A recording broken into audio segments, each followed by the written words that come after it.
Nabasango ya RVA, boy ba pebo kangake. Chef de l'État Félix Antoine Tshisekedi Tshilombo, c'est vrai. Azali na posa mboka na biso kende liboso kasi faut pe azala entouré na ba bon collaborateur.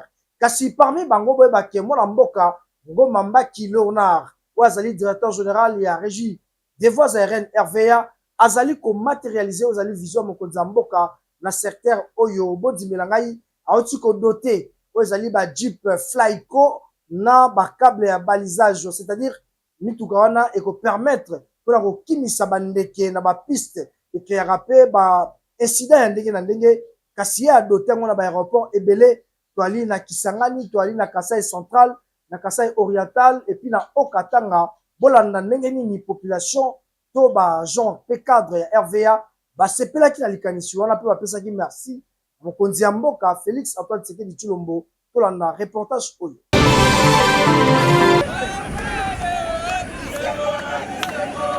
C'est vrai mokonzi ya mboka Félix Antoine Tshisekedi Tshilombo azali na posa ke mboka na biso RDC ekende liboso na ba secteur nyonso yango ezali kosenga na ye ba collaborateur na ye ba ko incarner oyo ezali vision na ye pona yango boyeba ke na régie des voies aériennes avec mwana mboka Ngoma Mbaki Léonard oyo azali ko matérialiser vision ya mokonzi ya mboka surtout na secteur aérien congolais.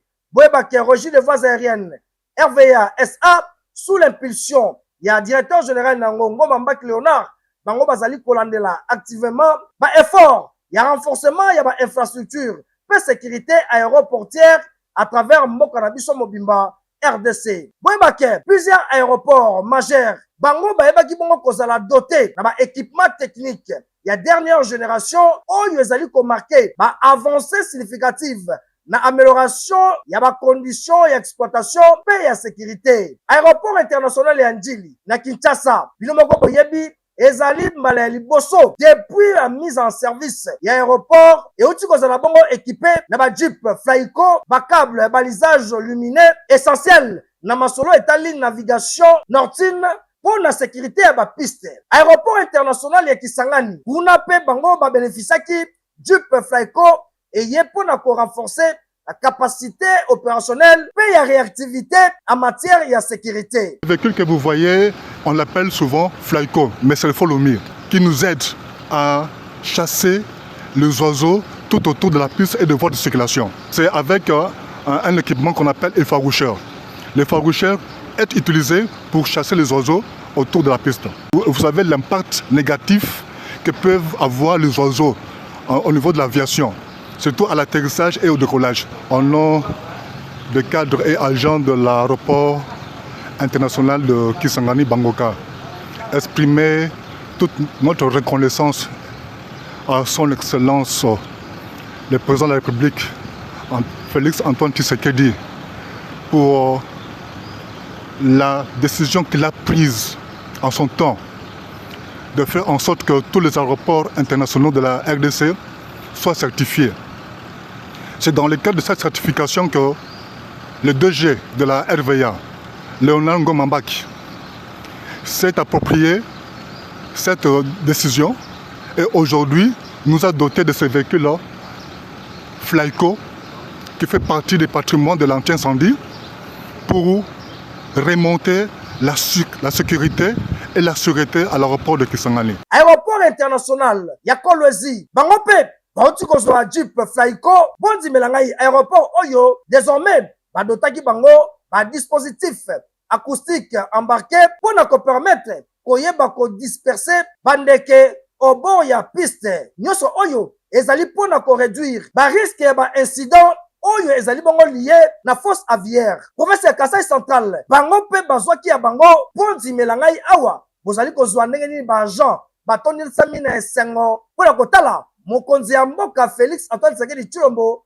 azali toujours kokanisa koyeba ko améliorer masolo etali ba aéroport ya mboka na biso et répondre na ba normes internationales. Ce qui est arrivé aujourd'hui, comme cela a été annoncé longtemps dans un message officiel du directeur général de la RVA qui dotait les aéroports des véhicules qu'on appelle les Flyco. Donc nous sommes aujourd'hui fiers parce que le directeur général a concrétisé ce qu'il avait annoncé bien avant. Alors, à part ces véhicules Flyco que nous devons de recevoir aujourd'hui, nous avons aussi 20 mètres de câbles pour le balisage. Vous savez, l'aéroport de Kananga est doté de 2 circuits de balisage. Il y a le premier circuit qui est opérationnel, donc ces câbles vont servir à réinstaller et à faire fonctionner à nouveau le deuxième circuit.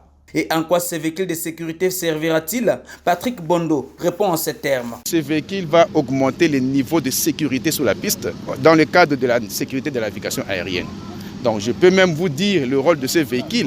C'est de garer les oiseaux, c'est de garer tous les risques, c'est de disperser les oiseaux qui peuvent même enfreindre la sécurité de la navigation aérienne lorsqu'un avion décolle et qu'un avion où il atterrit. Et ce sont des risques que d'avoir des oiseaux comme ici. C'est une zone vraiment très tourmentée par des risques animaliers qui dérangent toujours avant décollage et même l'avant atterrissage des avions. L'aéroport ya Kindu, bango pe bazwa ki nouveau lot. Il y a équipement oyo e bauti ko livrer bango ndenge bozali komona boye esengo ezalaki makasi ba agent pe cadre ya RVA na ba province nyonso bayebaki ko témoigner na bolingo oyo mokonzi ya mboka Félix Antoine Tshisekedi Tshilombo azali ko apporter na kati ya mboka na ye République démocratique du Congo. Bola pe bokanga ke na Kananga bango pe bazwaki ya bango na aéroport ya Luano bango pe bauti ko yamba ya bango ezalaki esengo kaka ndenge bozali komona boye ba agent pe cadre bazangaki pe maloba te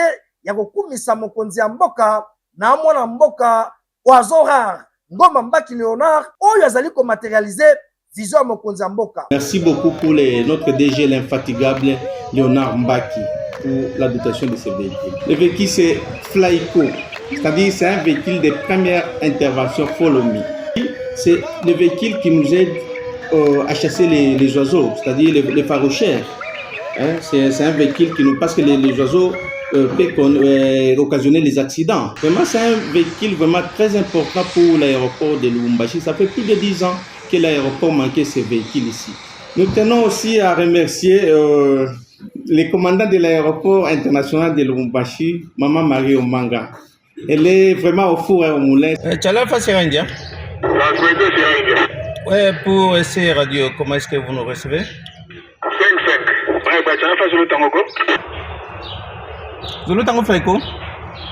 Boyebake, na investissement oyo, ezali ko traduire détermination ya régie de voies aériennes SA ya koyeba kotia en œuvre politique ya modernisation ya ba infrastructure publique oyo ezali bongo prôné epai ya chef de l'État Félix Antoine Tshisekedi Tshilombo ya koyeba ko positionner République démocratique du Congo comme artère aéronautique régionale fiable pe sécurisée. RVA Moussale ezali ko salama pe bazali ko réaffirmer engagement na bango ya koyeba ko poursuivre ba effort na ensemble ya territoire national. Avec Ngoma Mbaki Léonard, botika na yebisa bino ke vision ya mokonzi ya mboka ezali ko se matérialiser na kati ya RVA.